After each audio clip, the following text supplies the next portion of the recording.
everyone, welcome back to Mr. and Mrs. Taper.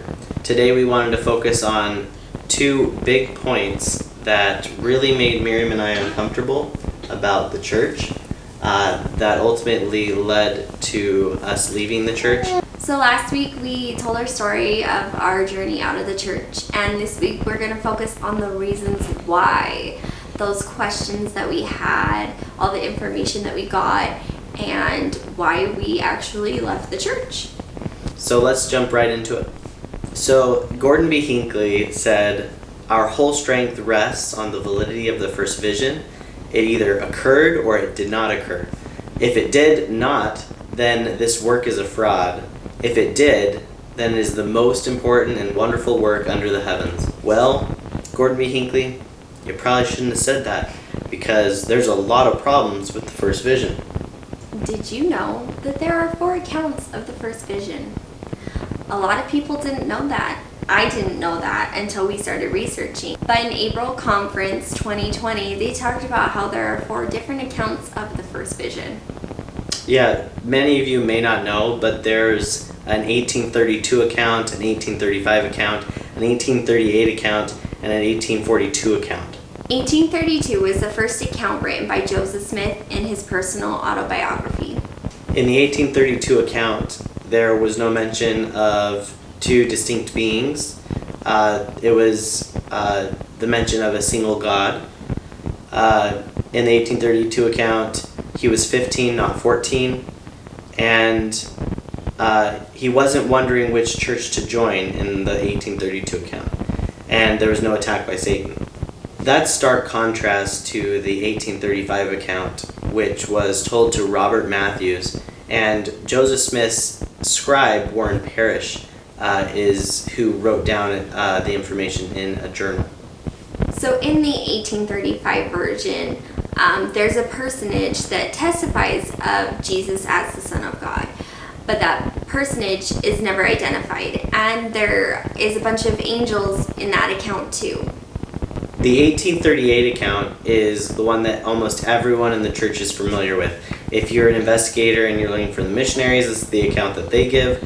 And if you're raised reading the Joseph Smith history account, it's in that account as well. So this is the account that the church decided on way back when they were deciding what did they want the official version of the first vision to be. However, there are these 4 accounts, which are very different, and they really don't have the same information in them, and they contradict each other. The 1842 version is the Wentworth Letter that was written to the Chicago newspaper, and it talks more like a vision than a face-to-face interaction. There's no mention of Satan, and it talks about the gospel coming forth in a future date. Joseph Smith, also in his 1838 account, it's very personal. It's like in reality, God and his son came down and talked to him in the woods, whereas this account makes it sound more like a vision. It feels more vision-y and like a dream in the 1842 account from what I could read. For such a miraculous and amazing experience, how could you sum it up to poor memory? It just doesn't make sense. Around the time of Joseph Smith's first vision, there were a lot of other people saying that they had visions or encounters with God. And there's a lot of similarities between Joseph Smith's accounts and the other people's accounts around that time. To me, it makes me wonder if it even happened. Yeah, totally. Some of the people that were around Joseph Smith's time, there were many that claimed that they saw God, and many of their accounts you can literally pull phrases from and put it into the 1838 account. But it's really interesting to see the strong parallels and almost like plagiarism in a way that Joseph Smith took from others to really like make his sound very impressive. What do you find most strange and most interesting about the 4 different accounts of the first vision? First off, I find it weird that he didn't write anything down until 12 years after it allegedly happened. I was taught that he told anybody and everybody about it, and I thought he wrote it down. I grew up like hearing that Joseph Smith was like persecuted by everybody around him. Like there's this 14-year-old boy going around, and people around town were saying like, oh, what about that vision? And giving him crap about his vision. Right? And it was 12 years later. Yeah. Why is the church making it sound like he was telling people right away? It doesn't make sense to me. That does not make sense to me. I don't get it. I don't get it. And then there's 4 accounts instead of 1. 4 accounts. Sorry, what were you saying? What stood out to me about the first vision and the 4 accounts is in one account, which I think was the very first one, it's a singular God. God appears to him. And then suddenly by 1838, it's now God and his son Jesus Christ. And then there's also ones where it's like it doesn't identify a specific personage. It's like this person, and then they testify that Jesus is the Son of God, and there's angels. So it's like, how could all 3 of those conglomerate into one account? That makes sense. It doesn't. And so it just falls apart. The first vision falls apart. It does. And especially when people try to explain it away saying, oh, well, like maybe he forgot. He wasn't like literate. He didn't, like he couldn't write well. He couldn't read well. Like maybe he forgot the details and stuff like that. But to be honest, if something big like that happened to me, I would have remembered. I mean, I remember our wedding day. I remember the birth of all 3 of my kids. I remember in detail. And that happened, like our wedding happened not over or almost 9 years ago. So I don't see how all the details and everything, at least knowing. That's so skewed. Yeah, at least knowing that there's like one God versus 2, or that there was a Satan and no Satan. And like the reason why he prayed, I'm pretty sure I would have remembered that. That's interrogation 101. Yeah. You figure out the story, and if it starts changing over time, or like each time they tell a story, if there's new facts, and why didn't they mention that the first time? Like that's just interrogation 101. And so you can tear apart whether or not he's being truthful by the inconsistencies in his various accounts. So that's a big thing. Big thing. Yeah. Big problem for me. That was the main thing on the top of my shelf that made it just come crashing down. And so Gordon B. Hinckley, based upon this, it falls. Yep. Didn't happen. So if you want to read more about the 4 accounts of the first vision, they're on the church's website in the Gospel Topics essays. You can read the actual accounts, and you can read what the church says about the 4 different accounts. There's a quote by Ezra Taft Benson. The Book of Mormon is the keystone of our testimony. Just as the ark crumbles if the keystone is removed, so does all the church stand or fall with the truthfulness of the Book of Mormon.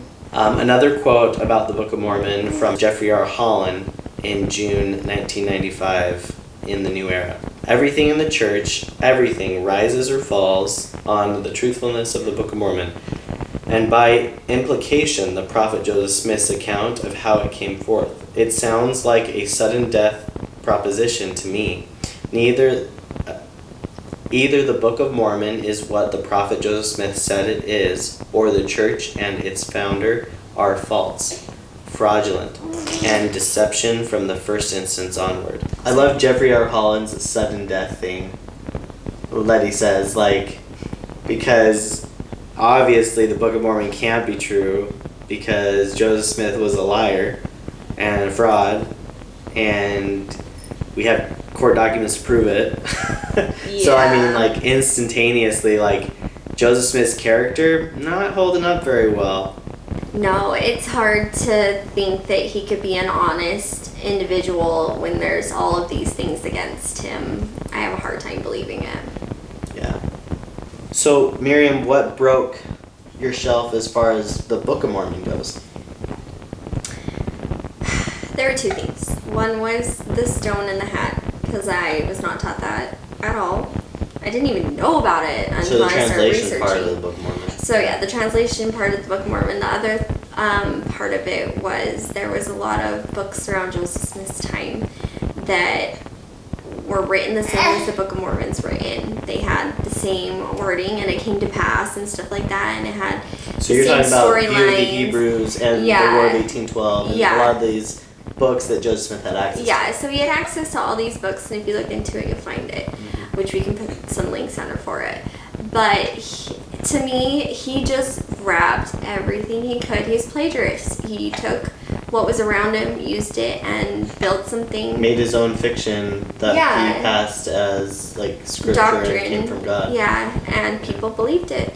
And I did for the longest time, but now I don't. I don't think it's real. I think it's all made up, and I don't believe it.